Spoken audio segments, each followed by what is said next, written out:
iftitah sunnah. Ada 4 riwayat mengenai doa iftitah ini. Yang sering kita baca apa?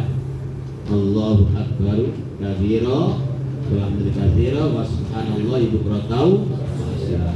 Jadi biasanya kita sambung lagi. Ini satu riwayat. Ini sudah satu riwayat. Nanti paling pendek. Nanti kalau waktunya singkat bisa pakai yang ini. Allahu Akbar kabira walhamdulillahi katsira wa subhanallahi bukratan wa asyira. Ini sudah selesai, baru mulai ta'awudz dan Fatihah.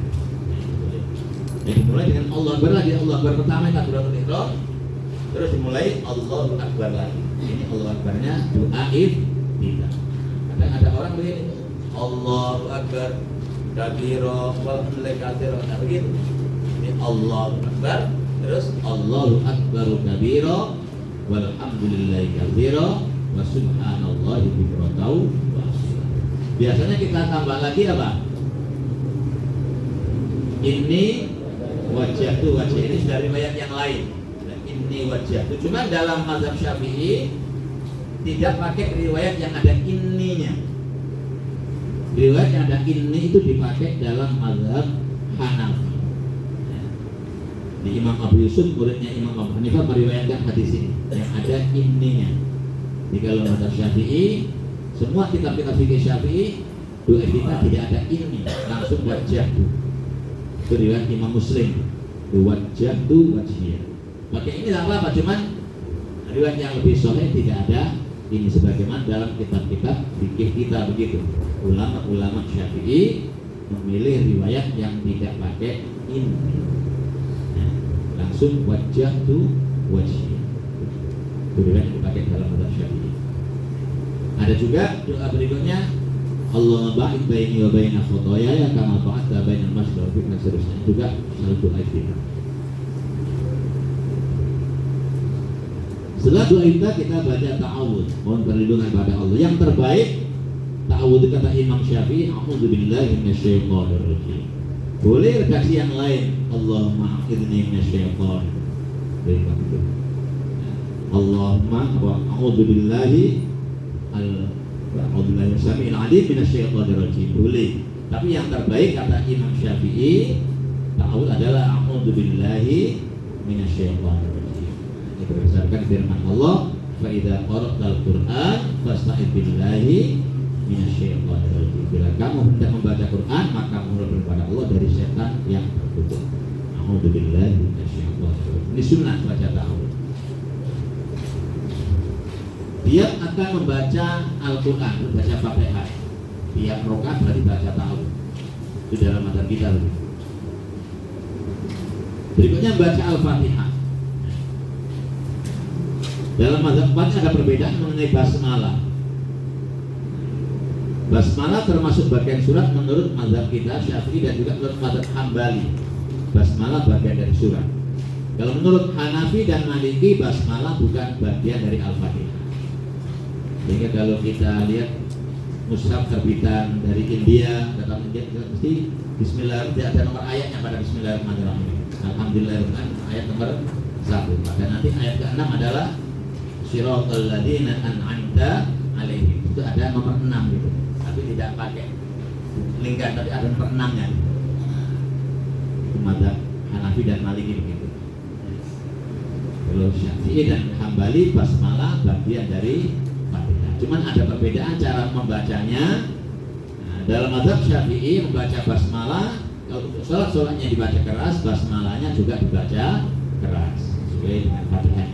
Kalau Hambali dibaca lirih basmalah. Hambali di Saudi itu Hambali. Maka kalau kita lihat TV, nah, mereka baca basmalah, imam di Haram baca basmalahnya lirih, langsung dengar Alhamdulillahirabbil alamin. Basmalahnya kadang tak terdengar, baca lirih. Juga Hanafi juga membaca lirih. Kalau Maliki tidak baca sama sekali. Dan Maliki punya hadis Rasul telah takbir langsung baca Alhamdulillah. Mereka juga tidak baca doa iftitah tadi. Bahkan Maliki yang mengatakan makruh baca doa iftitah. Bukan hanya tidak sunnah, makruh. Jadi mereka setelah takbir langsung Alhamdulillah. Itu mazhab Maliki. Di mazhab kita Syafi'i, nah ini basmalah bagian dari Fatihah dan dibaca sesuai dengan, kalau keras dibaca keras. basmalah. Nah, baca Fatihah ini yang terbaik tiap ujung ayat berhenti. Karena Rasul bacanya begitu. Ujung ayat berhenti, jangan berhenti. Dan di ujung-ujung ayat itu Allah berikan jawaban. Dimulai dari Alhamdulillahirabbil alamin. Allah berikan jawaban, Hamidani abdi. Hamdaku telah memuji. Ar-Rahmanir-Rahim. Allah berikan jawaban, Asna alayya abdi, hambaku menyanjungku. Malik yaumiddin menjawab, Majjadani abdi, hambaku mengagungkan. Itu seterusnya, tiap ujung ayat nanti ada jawaban dari Allah. Tapi kalau waktunya panjang, tidak tergesa-gesa, bagusnya tiap ujung ayat berhenti. Karena Allah menjawab. Setelah Fatihah disunahkan membaca amin. Ini baik di dalam maupun di luar sholat. Tapi di dalam sholat lebih ditekankan. Membaca amin setelah Fatihah di dalam sholat lebih ditekankan. Antara Fatihah dengan amin, ini ada yang tidak ada bacaan lain langsung walaqdallin, amin. Ada yang riwayat yang Fatihah Rabbil Firli, riwayat Al-Baihaqi ada Rabbil Firlinya. Tapi riwayat ini telah diteliti oleh Imam Al-Qastolani. Imam Al-Qastolani itu salah satu pensyarah Bukhari. Beliau punya kitab Irsyadus Sari Syarah Bukhari. Nah, dalam kitab itu diteliti dalam sanadnya yang ada Rabbil Firli itu ada seorang perawi bernama Abu Bakar An-Nahsyali. Dan dinyatakan Abu Bakar An-Nahsyali seorang perawi yang lemah. Perawi lemah itu gimana? Perawi lemah itu hafalannya kurang kuat. Dia dengar 10 hadis langsung suruh ngulangi, hafalannya kurang dari separuh, cuman hafal 4.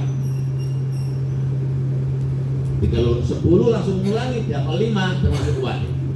Apalagi hafal semua. Nah, Imam Bukhari itu pernah dicek, dites waktu beliau masuk ke Baghdad. Ulama-ulama kumpul, ada kan dengar Bukhari katanya hafalannya kuat. Maka ada 100 ulama tes hafalannya Bukhari, masing-masing bawa satu hadis yang sudah di sanadnya sudah ditukar-tukar. Sanad hadis pertama diletakkan di nomor 9, dua diletakkan nomor 100, tukar bolak-balik. Nah, setelah baca semua, Imam Bukhari mulangi, dipasang-pasangkan sanad hadis itu 1 sampai 100. Barulah ulama Allah betul-betul mengaku betul Bukhari menghibur Bukhari. Hafalannya kuat sekali. Bahkan ulama itu mencocokkan dengan hafalannya Bukhari yang punya catatan tadi. Jadi yang ada Rabbil Firlinya dinyatakan hadisnya lemah. Boleh, tapi sebaiknya tidak disela-selai antara waladhdallin dengan amin. Itu langsung waladhdallin. Kalau sholat disunahkan bagi makmum membaca amin bersama malaikat. Rasul menyampaikan idza wafaqa ta'minahu ta'minul malaika, bila bacaan aminnya idza wafaqa ta'minuhu ta'minal malaika ghufira lahu ma taqaddama min dhanbi, maka seluruh dosanya diampuni. Dan ini hanya ada pada umat baginda Muhammad sallallahu alaihi wasallam. Padahal nabi-nabi yang dulu ada sholat, Nabi Musa kan juga ada sholat, tapi tidak ada bacaan amin ini. Maka orang Yahudi iri, kamu yang sholat ada amin, sholat itu diampuni oleh Allah dosa-dosa. Kalau aminnya bersama aminnya, kapan malaikat baca amin itu? Malaikat baca amin bersama imam. Kapan imam itu semestinya baca amin? Antara waladhdallin dengan amin kira-kira 1 tarikan nafas. Setelah akhir Fatihah bernafas, maka jangan mendahului, jangan pula terlambat. Nanti kita tidak dapat jaminan itu. Jadi orang yang aminnya bersama malaikat akan diampuni oleh Allah. Juga membaca surat, sunnah membaca surat. Membaca surat ini, sekalian, disunahkan setelah baca Fatihah, setelah amin tadi. Dan ini tidak hanya pada rakaat pertama dan kedua, tapi juga disunahkan pada rakaat ketiga dan keempat. Ini qaulnya Imam Syafi'i yang terakhir, qaul jadi beliau. Nah, qaul qadim pada beliau yang awal, beliau awalnya berada di Baghdad. Di situ beliau pernah mengeluarkan fatwa sunnah baca surat itu hanya rakaat pertama dan kedua, 3 dan 4 tidak disunahkan. Tapi setelah beliau pindah ke Mesir, beliau mengkaji lagi, belum mengenai fatwa 3 dan 4 juga disunahkan membaca surat. Nah, dasarnya apa? Nah, para sahabat pernah memperkirakan bacaan Al-Quran yang dibaca Rasul pada sholat duhur. Nah, sholat duhur kan tak terdengar bacanya. Tapi sahabat itu ahli Quran, sahabat. Ukuran-ukuran selalu ayat-ayat. Maka sahabat Anas ditanya oleh tabi'in, jarak antara selesainya sahurnya Rasul dengan abadnya sahabat Bilal itu berapa lama jarak? Kata sahabat Anas itu kira-kira 50 ayat. Nah, ukurannya ayat, 50 ayat. Orang yang ahli baca Quran mesti sudah bisa membayangkan ilmu ayat itu lamanya bagaimana. Kita baru bisa membayangkan 10 menit, sudah terbayang 10 menit. Dalam jam 50 ayat kita tidak bisa membayangkan berapa lamanya 50 ayat. Jadi sahabat itu ahli Quran, sudah ukuran-ukurannya pakai ayat-ayat begitu. Nah, sahabat bisa memperkirakan sholatnya Rasul pada waktu zuhur itu yang dibaca setelah Fatihah berapa ayat, kan tidak terdengar. Maka sahabat memperkirakan. Ini ada dalam riwayat Muslim begitu. Diperkirakan rakaat pertama dan kedua pada sholat zuhur itu masing-masing 30 ayat. Kira-kira surat Al-Mulk begitu ya, 30 ayat. Pertama kedua, yang kedua juga 30 ayat. Rakaat ketiga dan keempat separuh dari pertama dan kedua, kira-kira 15 ayat. Adapun sholat asar itu separuhnya sholat zuhur. Pertama dan kedua minimal 15, kira-kira 15 ayat. 3 dan 4 kira-kira 7 atau berapa ayat. Ini yang dua dasar bahwa rakaat ketiga dan keempat juga disunahkan membaca ayat-ayat Al-Quran selain Fatihah. Ada seorang sahabat pernah ingin tahu yang dibaca oleh sahabat Abu Bakar pada sholat maghrib itu. Pada orang ketiga boleh baca apa? Maka makmum yang di belakangnya maju pada orang ketiga juga. Ini mendengarkan bacaan Abu Bakar setelah Fatihah. Belum baca satu ayat saja. Rabbana la tuzigh qulubana ba'da idh hadaytana wa hab lana min ladunka rahmah innaka antal wahhab. Allahu akbar. Baca. Jadi pokoknya sunnah walaupun cuma satu ayat.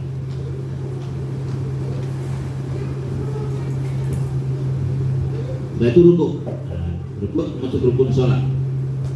Nah sebelumnya perlu juga kami sampaikan ada 6 jeda dalam sholat itu.